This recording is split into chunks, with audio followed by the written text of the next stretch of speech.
Hello दोस्तों, आप सभी का स्वागत है आपके अपने चैनल जॉब जॉय में।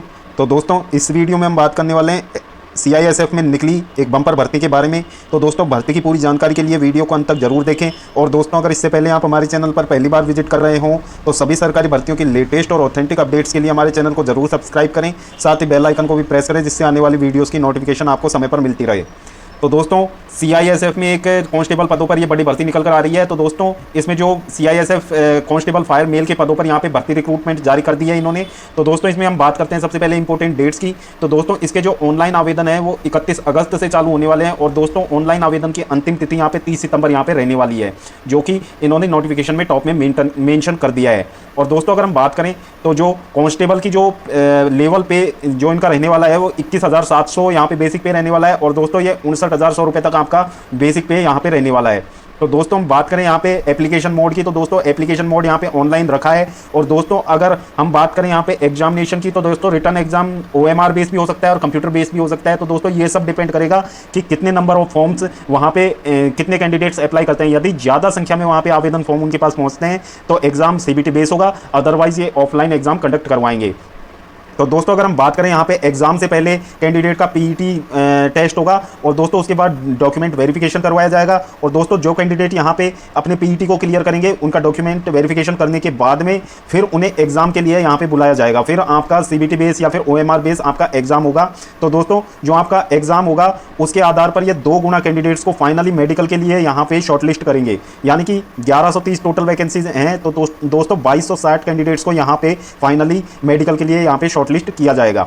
तो दोस्तों, आगे हम बात कर लेते हैं यहाँ पे नंबर ऑफ वैकेंसीज की। तो दोस्तों, ये नंबर ऑफ वैकेंसीज आपकी स्टेट वाइज दी हुई हैं SSC GD की तरह। तो दोस्तों, हर स्टेट की अपनी अपनी अलग अलग वैकेंसीज होंगी। और दोस्तों, जो आपकी कट ऑफ बनेगी वो भी आपकी स्टेट वाइज ही बनने वाली है। यानी कि आपकी कोई एक कॉमन कट ऑफ नहीं जाएगी, हर स्टेट की अलग अलग कट ऑफ जाएगी। और दोस्तों, ये भर्ती ऑल इंडिया के लिए है। सभी राज्यों के कैंडिडेट अपनी अपनी स्टेट से आवेदन कर सकते हैं। और दोस्तों, आप अगर ऐसा सोच रहे हो कि नंबर ऑफ वैकेंसीज को देख के कि जैसे कि इस समय आसाम में सबसे ज़्यादा वैकेंसीज है, तो यदि आप जैसे आप में से कोई कैंडिडेट यदि राजस्थान से है तो वो ये सोच रहा हो कि मैं आसाम से अप्लाई कर देता हूं, तो दोस्तों ऐसा नहीं कर पाओगे आप, क्योंकि आपका जो मूल निवास प्रमाण पत्र है वो इसमें आपका लगवाया जाएगा, वो आपका चेक किया जाएगा। और दोस्तों, अगर आपने किसी भी तरीके का फर्जीवाड़ा करने की कोशिश की तो इसके लिए आप पे कठोर कार्रवाई के भी प्रावधान है। इसलिए आप जिस भी स्टेट से हो अपने स्टेट से ही अप्लाई करें और अपनी ही कैटेगरी में अप्लाई करें। तो दोस्तों, ये कैटेगरी वाइज और स्टेट वाइज वैकेंसीज आप देख सकते हैं वैकेंसी टेबल में। तो दोस्तों, अगर हम बात करें तो टोटल वैकेंसीज की 1130 यहाँ पे वैकेंसीज रहने वाली हैं। और दोस्तों, रिजर्व कैटेगरीज के लिए और अनरिजर्व कैटेगरीज के लिए अलग अलग वैकेंसीज यहाँ पे दी गई हैं। और दोस्तों, अगर हम बात करें यहाँ पे एजुकेशनल क्वालिफिकेशन की, तो दोस्तों एजुकेशनल क्वालिफिकेशन में ध्यान देने योग्य बात यह है कि कैंडिडेट का 12th पास होना अनिवार्य है। और दोस्तों, आप 12th पास हो विथ साइंस सब्जेक्ट। तो दोस्तों, यदि आपके पास 12th में फिजिक्स, केमिस्ट्री, बायो या फिर PCM यानी कि फिजिक्स, केमिस्ट्री, मैथ ये सब्जेक्ट आपके रहे हैं तो ही आप इस भर्ती के लिए आवेदन कर सकते हैं। अदरवाइज आप किसी भी अन्य स्ट्रीम से यदि आपने 12th पास कर रखी है तो आप इस भर्ती के लिए आवेदन नहीं कर पाओगे। और दोस्तों, अगर हम बात करें यहाँ पे एज लिमिट की, तो दोस्तों यहाँ पे जो एज लिमिट रखी गई है वो मिनिमम एज यहाँ पे 18 वर्ष और मैक्सिमम एज यहाँ पे 23 वर्ष यहाँ पे रखी गई है। और दोस्तों, जो आपकी आयु की गणना होगी वो 30 सितंबर की डेट को आधार मानकर की जाएगी। और तो दोस्तों, इसमें दे रखा है कि कैंडिडेट का जन्म 1/10/2001 से पहले का ना हो और दोस्तों 30/9/2006 के बाद का ना हो। और दोस्तों, कैटेगरी वाइज आपको एज में रिलैक्सेशन आपको मिल जाएंगे। SC ST को 5 साल, OBC को 3 साल, एक्स सर्विसमैन को 3 साल। और दोस्तों, इसी प्रकार आपको और सारे यहाँ पे रिलैक्सेशन देखने को मिल जाएंगे। तो आई होप आपका एज वाला आपका डाउट क्लियर हो गया होगा दोस्तों। और दोस्तों, अगर हम बात करें यहाँ पे जो इसका मेडिकल प्रोसेस इसमें दिखाया गया है किस तरीके का आपका मेडिकल प्रोसेस होने वाला है। और दोस्तों, इसमें आपके 2 गुना कैंडिडेट आपको एग्जाम के बाद आपके फाइनली सेलेक्ट किए जाएंगे। और दोस्तों, फिर एक फाइनल मेरिट निकलेगी, फिर उसमें से 1 गुना कैंडिडेट को आपके यहाँ पे ज्वाइनिंग दी जाएगी।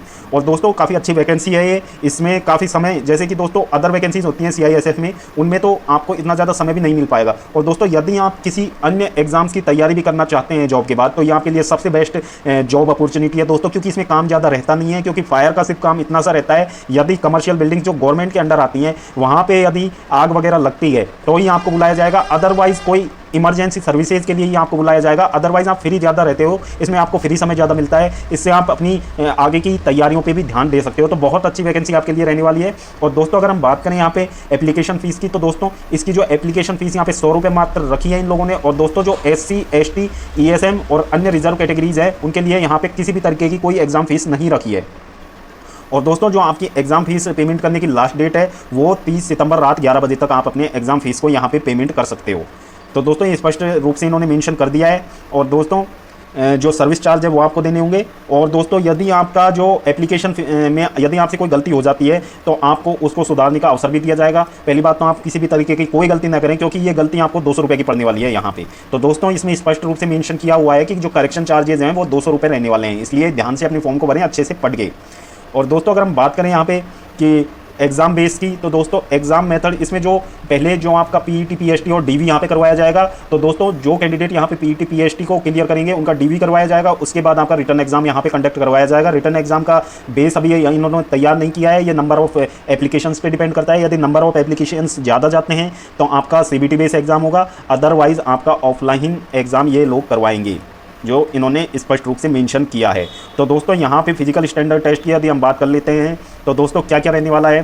तो दोस्तों यहाँ पे आपकी हाइट 170 सेंटीमीटर रहनी चाहिए, आपकी चेस्ट यहाँ पे 80 से 85 सेंटीमीटर रहनी चाहिए, मिनिमम एक्सपेंशन आपसे 5 सेंटीमीटर का मांगा जाएगा। और जो दोस्तों रिजर्व कैटेगरीज हैं और जो पहाड़ी क्षेत्रों में रहने वाले कैंडिडेट हैं उनके लिए यहाँ पे रिलैक्सेशन दी गई है। दोस्तों 165 सेंटीमीटर उनसे यहाँ पे हाइट मांगी गई है। और दोस्तों उनके लिए जो चेस्ट एक्सपेंशन है वो 78 से 83 सेंटीमीटर यहाँ पे मांगा है। ये सिर्फ रिजर्व कैटेगरीज के लिए है दोस्तों।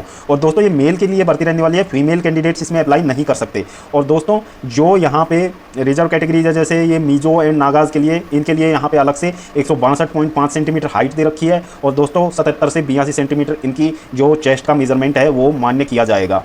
और दोस्तों यहाँ पे बात करते हैं तो डॉक्यूमेंट वेरिफिकेशन में आपको जो नीचे प्रारूप दे रखे हैं इस नोटिफिकेशन में, वैसे ही आपको डॉक्यूमेंट अपने तैयार करवा लेने हैं। और दोस्तों जो कैंडिडेट यहाँ पे पीईटी पीएचडी और डीवी करवा के जो क्वालिफाई होकर आगे आएंगे दोस्तों, वो कैंडिडेट यहाँ पे सीबीटी बेस या फिर ओएमआर बेस एग्जाम में बैठने के लिए एलिजिबल रहेंगे। और दोस्तों इसमें पीईटी और पीएचडी का यहाँ पे कोई किसी भी तरीके का मेरिट में उनके मार्क्स नहीं जुड़ने वाले हैं, वो ओनली क्वालिफाई नेचर के यहाँ पे रहने वाले हैं, यानी कि वो ओनली क्वालिफाई नेचर के रहने वाले हैं, उनका फाइनल मेरिट में कोई योगदान नहीं होगा। तो दोस्तों जो फाइनल मेरिट आपकी तैयार होगी वो एग्जाम के बेस पे होगी। तो दोस्तों 4 पार्ट आपके एग्जाम में आने वाले हैं। तो दोस्तों रीजनिंग के यहाँ पे 25 क्वेश्चन 25 नंबर के रहने वाले हैं, जनरल नॉलेज के यहाँ पे 25 क्वेश्चन 25 नंबर के, और दोस्तों एलिमेंट्री मैथमेटिक्स के यहाँ पे 25 क्वेश्चन 25 नंबर के। और दोस्तों हिंदी और इंग्लिश यानी कि कोई भी एक सब्जेक्ट आप चूज कर सकते हो।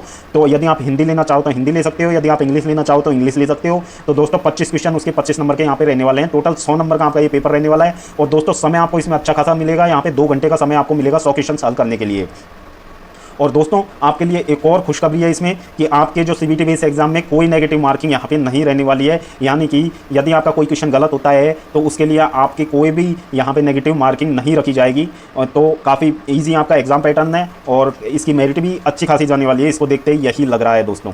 और दोस्तों आपका जो रिटर्न एग्जाम होगा वो 12th स्टैंडर्ड का होगा, यानी कि साइंस सब्जेक्ट के आपके क्वेश्चन पूछे जाएंगे। तो ये सब रहने वाला है आपका रिटर्न एग्जाम का। और दोस्तों यहाँ पे मोड ऑफ सिलेक्शन की बात करें तो मोड ऑफ सिलेक्शन मैंने आपको 3 से 4 बार यहाँ पे बता दिया है। तो दोस्तों यहाँ पे कैंडिडेट का जो मिनिमम जो आपको मिनिमम पासिंग मार्क्स चाहिए वो यहाँ पे UREWS और ESM को 35%, SC ST और OBC को यहाँ पे 33% चाहिए। ये फाइनल मेरिट के लिए नहीं होगा, यानी कि इतने प्रतिशत यदि आप अंक प्राप्त करते हो एग्जाम में तो ही आपको फाइनल मेरिट के लिए इवैल्यूएट किया जाएगा। इसका कहने का मतलब ये है। और दोस्तों ये था इस सारे नोटिफिकेशन में सारी मेन जानकारी मैंने आपको दे दी है, एग्जाम फीस की, इंपॉर्टेंट डेट्स की, फिजिकल मेजरमेंट और दोस्तों फिजिकल टेस्ट, सब कुछ मैंने आपको समझा दिया है। यदि फिर भी आपका कोई डाउट रह जाता है तो आप कमेंट सेक्शन में अपनी डाउट पूछ सकते हैं, हम आपके सारे डाउट्स को क्लियर करने के लिए पूरा यहाँ पे प्रयास करेंगे अपनी तरफ से। तो दोस्तों आई होप आपको ये वीडियो पसंद आई होगी। वीडियो पसंद आई हो तो चैनल को सब्सक्राइब करें, वीडियो को लाइक करें। और दोस्तों जल्द मिलते हैं एक और नई सरकारी भर्ती की लेटेस्ट अपडेट के साथ। तब तक के लिए स्वस्थ रहिए, तंदुरुस्त रहिए और अपनी फ्यूचर एग्जाम्स की प्रिपरेशन को जारी रखिए।